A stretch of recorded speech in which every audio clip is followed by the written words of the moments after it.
Queridos hermanos, estamos celebrando el último culto en teoría, por lo menos, ¿verdad? Después de este gran tiempo de confinamiento. Confiamos y esperamos que el próximo domingo, día 7 de junio, podamos hacerlo ya mirándonos a la cara y viéndonos y disfrutando de la comunión presencial los unos con los otros. Así que vamos a disfrutar de este tiempo también de la palabra. Estamos meditando en la oración del Padre Nuestro. Hoy es nuestro tercer estudio sobre este tema y vamos a orar y vamos a poner este tiempo en las manos del Señor. Padre amado, gracias, Señor, por tu presencia en medio de este culto, en medio de esta reunión en la que queremos, Señor, que tu presencia sea notoria, se haga una realidad en cada una de nuestras vidas. Gracias, Señor, que tú eres misericordioso, que tú eres bueno, que tu presencia es una realidad, que tu fidelidad es una constante en nuestra vida. Estamos muy agradecidos, Señor, porque eres maravilloso, Padre. Y queremos cada día seguir enamorándonos de ti, Señor. Muéstranos, Señor, tu voluntad a través de tu palabra. Muéstranos, Señor, lo que tú quieres para nuestras vidas. Enséñanos, Señor. Enséñanos a través de tu palabra preciosa, que es lo que tú quieres para cada uno de nosotros. Y dirígenos en este tiempo de meditar en tu palabra. Dame la sabiduría, lléname de tu Espíritu Santo y prepara los corazones de todos los que van a oír tu palabra en este tiempo.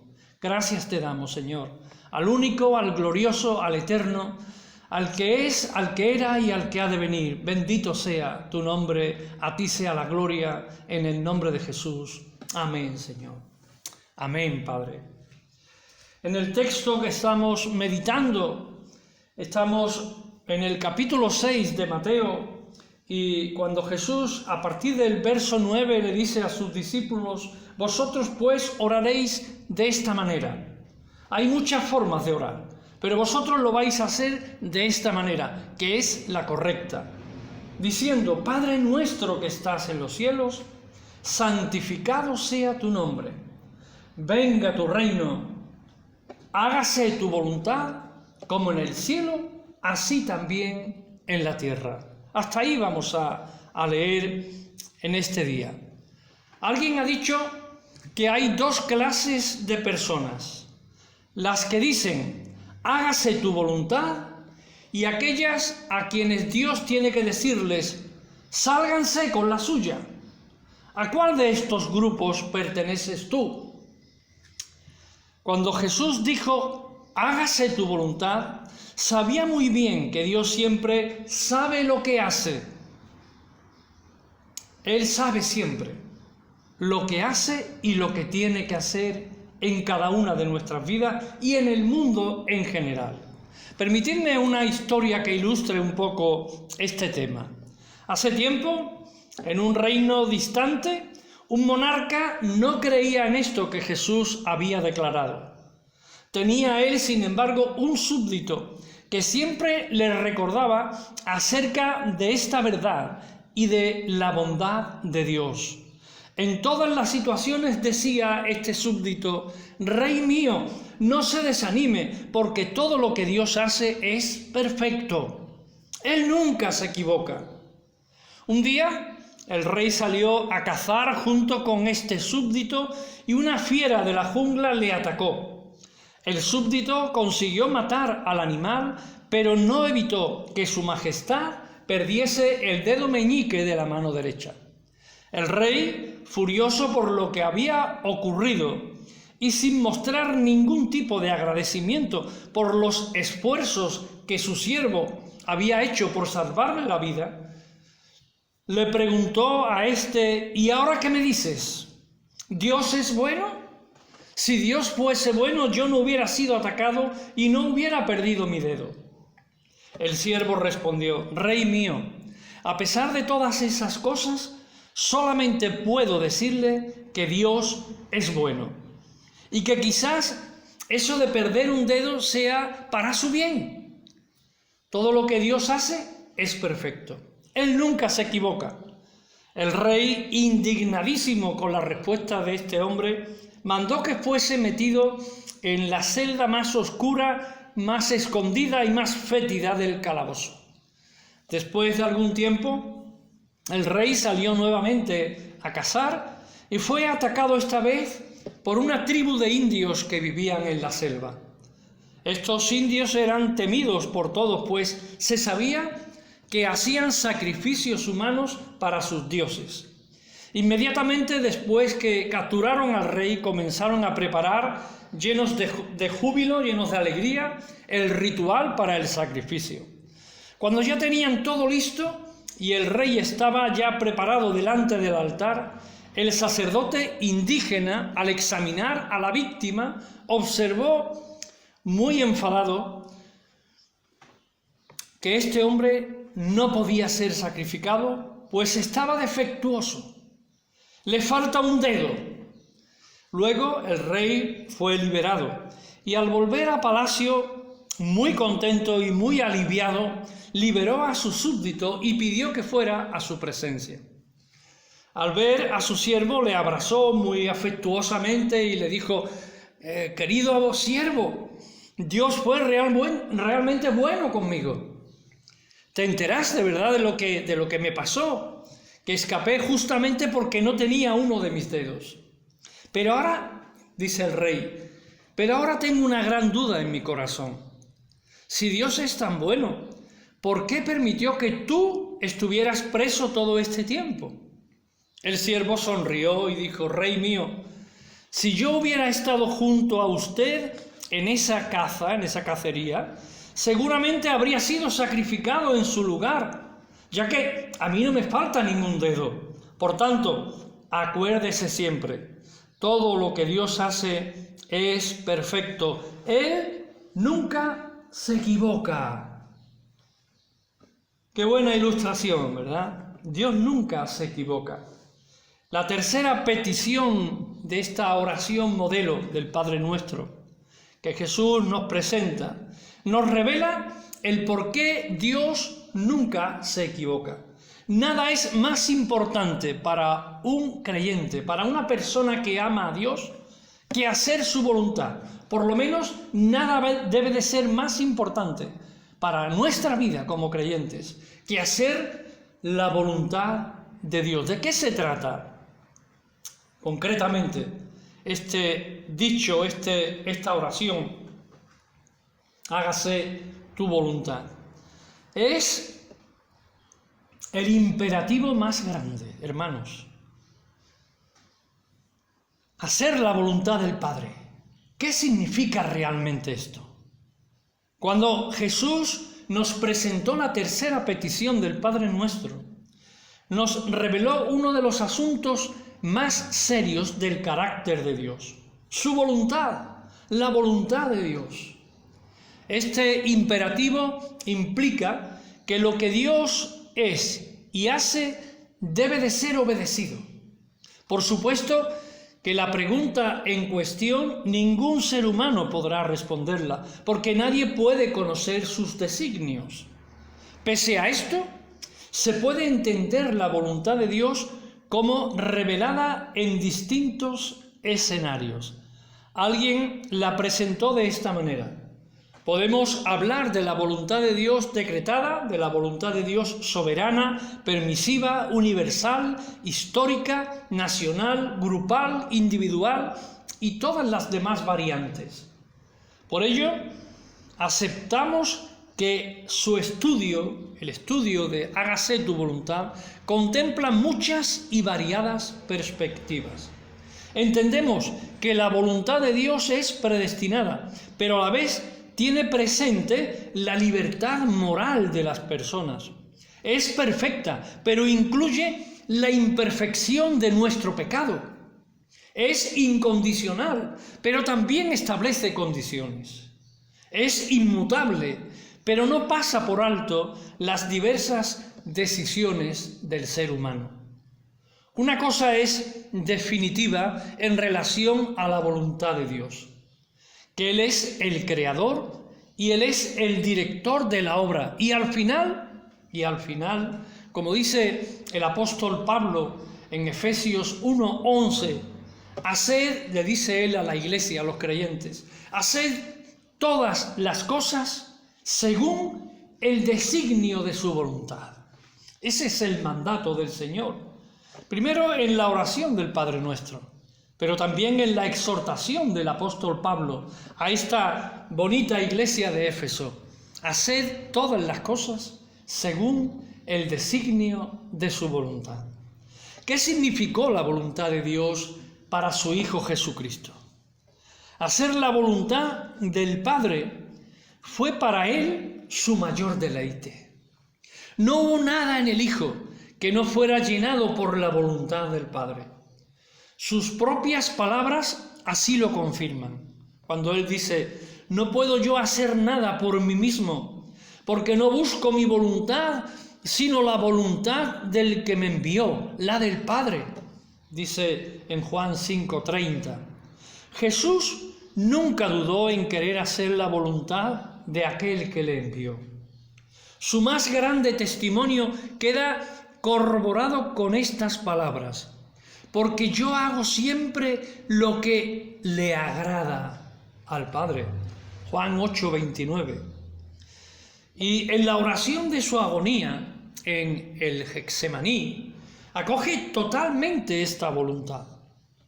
Padre mío, dice él, si no puede pasar de mí esta copa sin que yo la beba, hágase tu voluntad. Mateo 26:42. Todos sabemos que esta ha sido la oración más difícil. Ver a Cristo en esa batalla en el huerto debiera conmovernos ante semejante sacrificio hecho por nuestros pecados. Cuando Jesús dijo, hágase tu voluntad, en ese momento puso su alma en agonía y rindió al Padre su propia voluntad. Pero sobre todo, cuando él oró de esta forma, enfrentó la cobardía de la traición. Él pudo haber traicionado como traicionó Judas. Él tuvo que enfrentar la cobardía de esa traición que hubiera sido no hacer la voluntad del Padre. Si alguien supo lo que es hacer la voluntad del Padre, ese fue Jesucristo. Por eso es que nos dice y nos enseña, hágase tu voluntad. ¿Qué significa la voluntad de Dios para nosotros? Bueno, debiera significar lo mismo que significó para Cristo: agradar a Dios, rendir nuestra voluntad a la suya y sacrificarnos. Si eso es lo que el Padre nos pide, exactamente. Pero en la realidad, en la práctica, no siempre es así. Por un lado, tenemos una concepción inadecuada de lo que es la voluntad de Dios cuando pensamos en aplicarla. Pues pudiéramos ver a Dios como un ser caprichoso que si no hacemos lo que Él nos dice, nos castiga. Eso nos han enseñado y nos ha enseñado la religión. Por otro lado, es ese deseo de querer ver a Dios obrando en nuestras vidas a la mayor brevedad posible. La verdad es que no tenemos paciencia para esperar en Dios. No es esto, aunque es uno de los frutos del Espíritu Santo, no siempre se ve. Cuesta trabajo ver desarrollarse la paciencia en los creyentes. No son pocos los que desearían que Dios les diga audiblemente qué hacer, dónde trabajar, dónde vivir, con quién han de casarse. Pero ahora, sin embargo, nada de eso va a ocurrir, ni nada de eso está ocurriendo, si primero no estoy en sintonía con su voluntad. El problema por el cual no siempre conozco la voluntad de Dios es porque mi propia vida es un reflejo de otra cosa. Es un reflejo de lo que yo quiero, de lo que yo manejo, de cómo yo soy el dueño y el timonel de mi vida. y no dejo que Dios actúe en mi vida. ¿Quieres experimentar la voluntad de Dios en tu vida? Muchos dicen, Señor, quiero saber tu voluntad, muéstrame tu voluntad. Para ello debemos leer el texto de Romanos capítulo 12 y versículo 2, que dice, no os conforméis a este siglo, no os conforméis, no seáis como la gente de este siglo, ¿verdad? Sino transformaos, no seáis como la gente, que haya una transformación en vuestra vida por medio de la renovación de vuestro entendimiento, para que así podáis comprobar cuál es la buena voluntad de Dios, agradable y perfecta. Cuando aplicamos este texto a nuestra vida, no solo vamos a comprobar esa voluntad, sino que vamos a descubrir que la voluntad de Dios es buena, es agradable, es perfecta en nuestra vida. Entonces, cuando lo hayamos comprobado, seguro que sí oraremos en total sintonía. Hágase tu voluntad, Señor. Mirad que el texto dice, no se queda ahí, ¿verdad? Esta oración es un poco más larga que la anterior, en la que meditábamos solo 3 palabras, venga tu reino. Esta es un poquito más amplia y dice, ¿cómo? Hágase tu voluntad como en el cielo. Como en el cielo es la más grande obediencia. La voluntad de Dios se cumple en el cielo de una manera tajante. Mirad cómo lo expresa el Salmo 103, versículos 19 al 21. Jehová estableció en los cielos su trono, y su reino domina sobre todos. Bendecid a Jehová vosotros sus ángeles, poderosos en fortaleza, que ejecutáis su palabra, o sea, que obedecéis su palabra, obedeciendo a la voz de su precepto. Bendecid a Jehová vosotros todos sus ejércitos, ministros suyos, que hacéis su voluntad. Hágase tu voluntad como en el cielo. Si bien es cierto que en el cielo se dio una vez una rebelión, creando con ello la infernal figura del diablo y sus demonios, el cielo sigue siendo un lugar donde se cumple cabalmente y hasta la última palabra la voluntad de Dios. Nadie allí protesta sus decisiones. Hay una felicidad perpetua de todos sus habitantes en querer cumplir con la voluntad de Dios.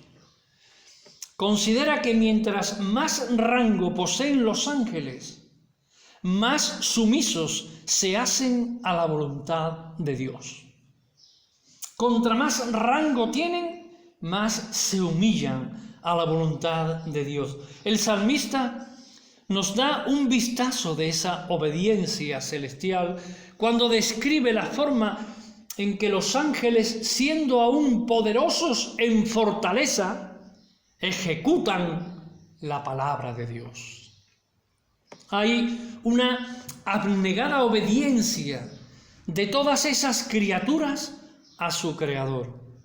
Cuando Él los llama ministros suyos, quienes forman parte de ese gran ejército de Dios, todos ellos cumplen y hacen su voluntad.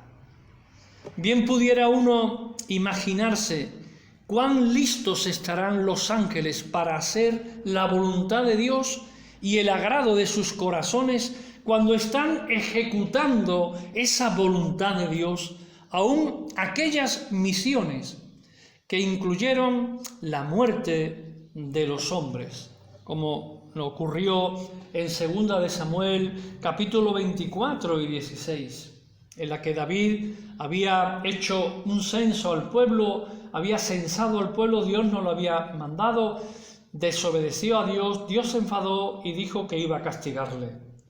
Y dice el texto de 2 de Samuel 24, 16, y cuando el ángel extendió su mano para obedecer el mandato de Dios, Cuando el ángel extendió su mano sobre Jerusalén para destruirla, Jehová se arrepintió de aquel mal y dijo al ángel que destruía en ese momento al pueblo: «Basta ahora, detén tu mano». Y el ángel de Jehová estaba junto a la era de Arauna, Jebuseo. Mirad cómo el ángel se detuvo inmediatamente. Primero obedece, y cuando Dios dice «hasta aquí llegamos», Él se para inmediatamente. Sin embargo, viendo esta obediencia que hay en el cielo, podemos ver ese contraste en la tierra. Su voluntad aquí en la tierra no se cumple y con frecuencia es olvidada. ¿Por qué? ¿Por qué esta diferencia entre lo que es la obediencia en el cielo y la poca obediencia en la tierra? Pues podemos mirar, ¿verdad?, el ejemplo del huerto del Edén. Cuando Jesús dijo: «Hágase tu voluntad como en el cielo, así también en la tierra», puso de manifiesto que la voluntad de Dios se cumplió de una manera perfecta antes de que se abriera una brecha por el pecado. El texto de Génesis 2:8: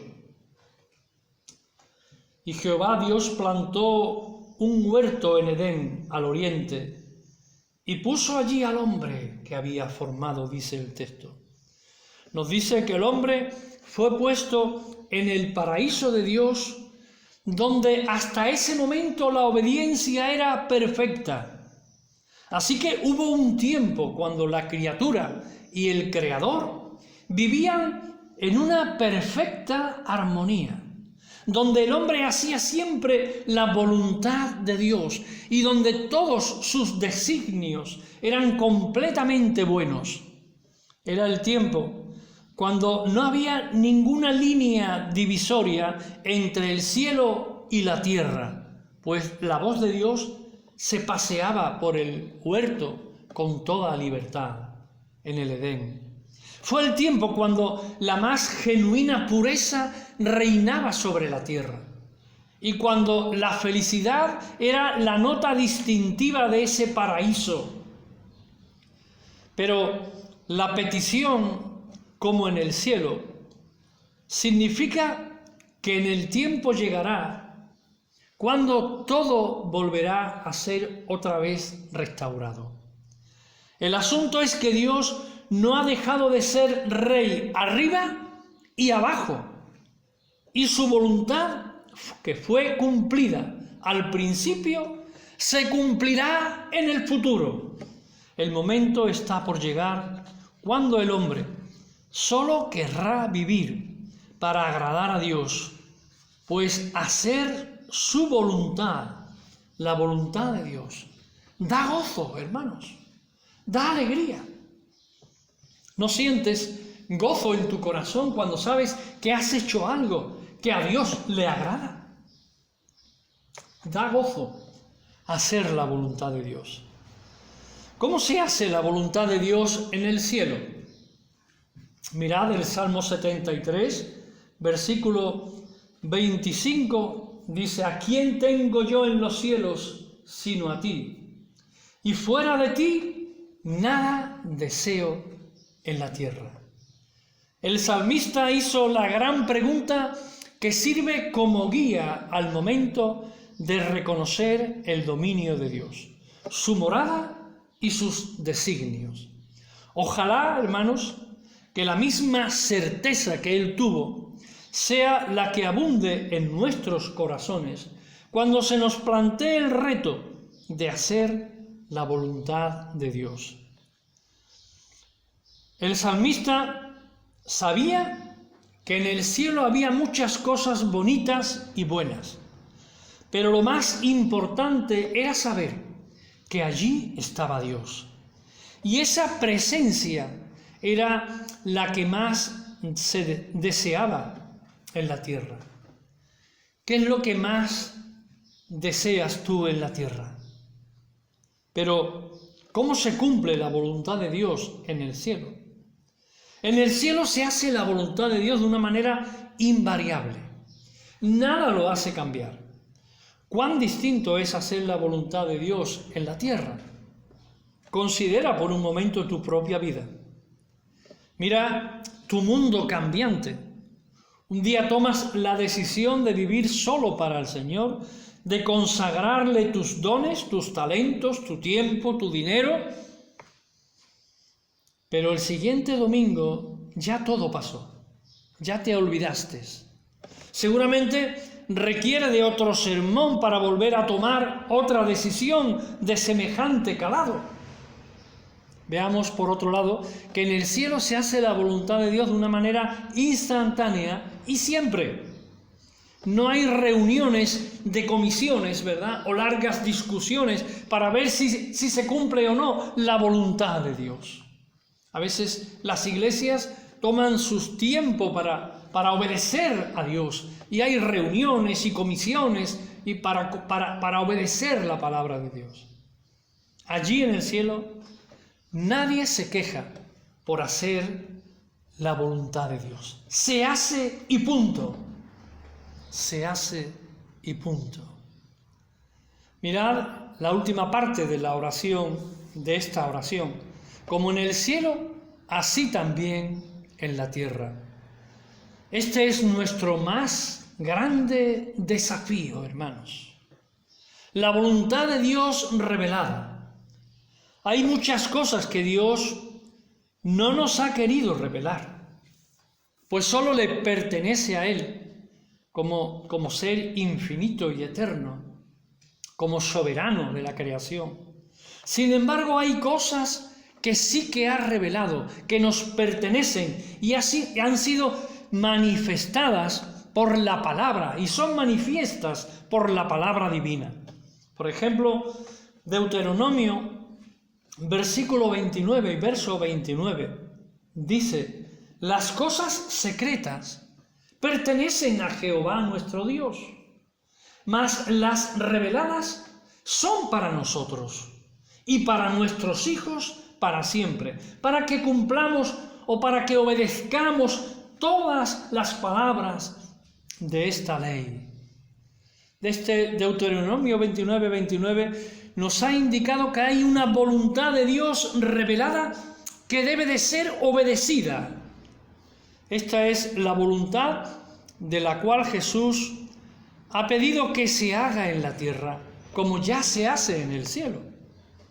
Cuando exploramos algunos de los tantos textos que nos hablan de su voluntad revelada, nos topamos con aquellas demandas de la palabra de Dios que nos confrontan sobre lo que es una vida de excelencia, la vida que a Dios le agrada. Déjame ponerte un solo ejemplo. Pablo nos dice que la voluntad de Dios es vuestra santificación.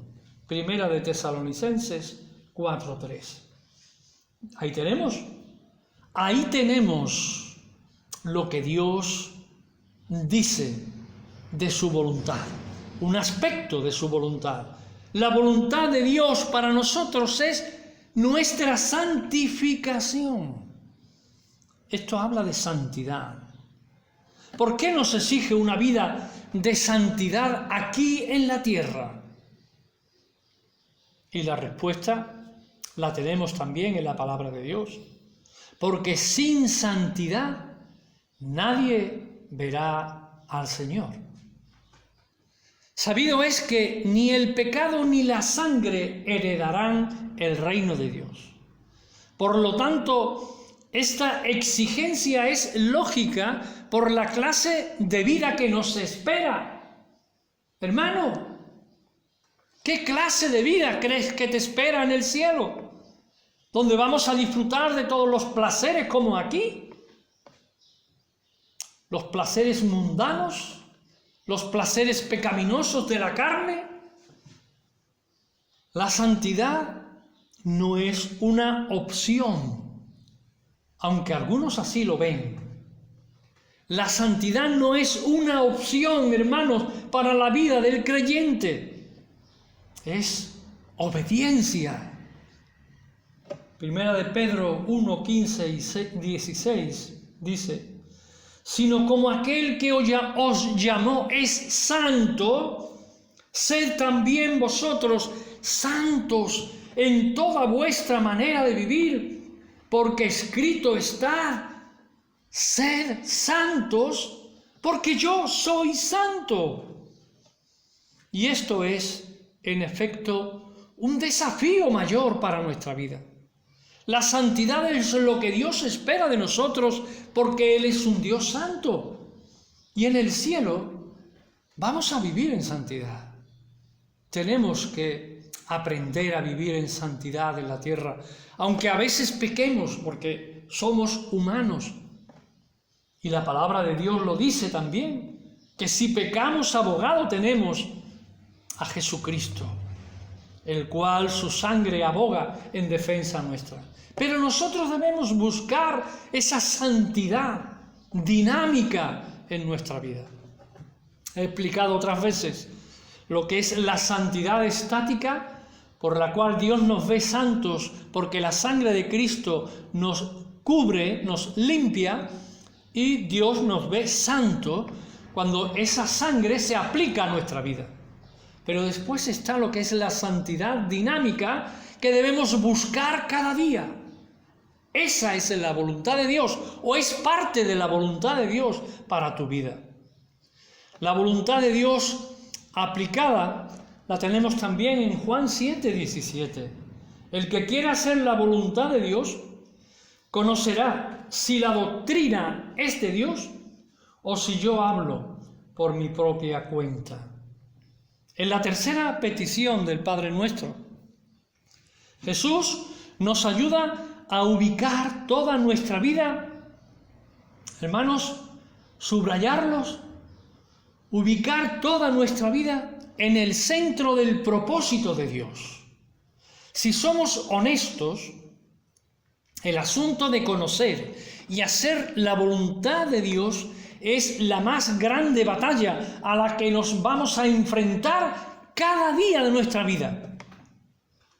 La verdad es que no siempre encontramos en la Biblia respuestas a muchas de nuestras preguntas que tienen que ver con nuestro diario andar, ¿verdad? Mira lo que quiero decir. Tú estás aplicando para un trabajo, tú estás preparado para hacer un trabajo y se te presenta la oportunidad. Ahora tú te preguntas, ¿debo aceptarlo o no? Hay una persona que me gusta mucho, ambos estamos muy enamorados. ¿Será esta la voluntad de Dios, que nos casemos? Vivo con mis padres, pero cada día me doy cuenta que nuestra relación se hace más insostenible. ¿Qué debo hacer? ¿Debo abandonar a mis padres y vivir por mi propia cuenta? Otros dicen, en la iglesia no me toman en cuenta. Es más, me siento ignorado, hasta por el pastor. El pastor me ignora. ¿Debo buscar otra iglesia en la que se me acepte mejor, en la que se me considere y se me reconozca? Semejantes preguntas parecieran reclamar, ¿verdad?, una respuesta urgente. Pero estas preguntas no deben formar parte de nuestras dudas. Si nos sometemos en obediencia y en oración a su santa voluntad, si estamos dispuestos a hacer la voluntad de Dios, descubriremos que ella es buena, que ella es agradable, que ella es perfecta, como leíamos en Romanos 12:2. Para buscar la voluntad de Dios hay que estar en la intimidad de Dios. Y a estas preguntas personales hay que buscarlas en la intimidad de Dios. Y hay que buscarlas en la seguridad que Dios, a través de su Espíritu Santo, manifiesta en tu interior. Las circunstancias también ayudan ayudan a entender muchas veces la voluntad de Dios. El considerar esto es bueno, esto me viene bien, y ponerlo en oración delante de Dios.